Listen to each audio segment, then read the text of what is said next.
Columbia university ఒక సంచలన నిర్ణయం తీసుకుంది. ఇది చెప్పే ముందు నేను గత కొన్ని రోజుల నుంచి నా ఇంటర్నేషనల్ వీడియోలు ఫాలో అయ్యే వాళ్ళందరికీ తెలుసు, నేను చాలాసార్లు చెప్తున్నా, పాలస్తీనా వాళ్ళు ప్రపంచంలో ఎక్కడున్నా సరే ఒక్కటయ్యి వాళ్ళు అక్కడ ఉన్నటువంటి ఇతర ఆఫ్రికన్ కంట్రీస్ సంబంధించిన సంఘాలు, ఇతర చిన్న దేశాలకు సంబంధించిన సంఘాలతో ఏకమయ్యి పాలస్తీనా అనుకూల ఉద్యమాలు చేయిస్తూ ఆయా దేశాల్లో అలజడి సృష్టిస్తున్నారు. తమకి ఆశ్రయం కల్పించిన, తమకు అన్నం పెట్టినటువంటి దేశాల్లోనే ఆ దేశాలని మీదకి ఉద్యమాలు చేస్తూ ఆ దేశాలు సహకరించకుండా ఇజ్రాయెల్కి చేయాలన్నటువంటి ఉద్యమాలు జరుగుతున్నాయి. ఇవి చివరికి ఆయా దేశాల్లోని వ్యవస్థలను డిస్టర్బ్ చేస్తున్నాయి.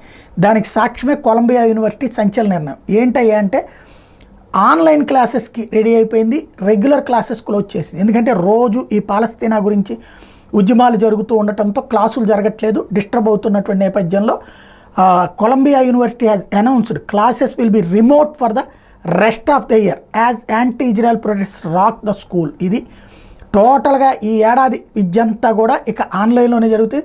There are now growing calls for tuition refunds for the $70,000 a year college now that it has practically turned into an online school.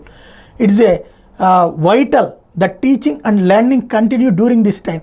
We recognize conditions vary across our campuses and thus are issuing the following guidelines, the school said while making the announcement. ఇది మేము అన్నిటి పరిస్థితులు పరిగణలోకి తీసుకుని నిర్ణయం తీసుకున్నామని చెప్తుంది.